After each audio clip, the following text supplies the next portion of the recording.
এটা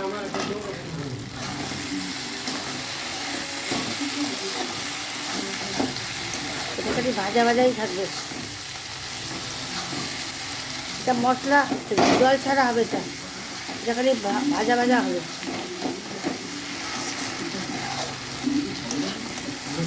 মশলা দিয়ে ভাজা ভাজা হবে।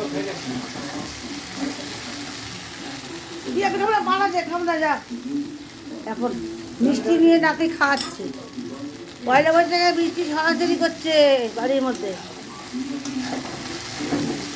দাদু এনেছে, বাবা পাঠিয়ে দিয়েছে মিষ্টি, মা পায়েস বানিয়ে দিয়েছে, জামা প্যান্ট পরেছে নতুন, একদম আনন্দে ভরা নাতি আমার।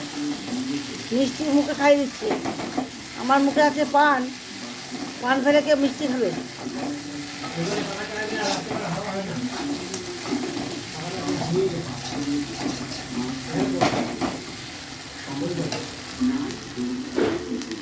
এটা গরম ভাত আর কষানো তরকারি।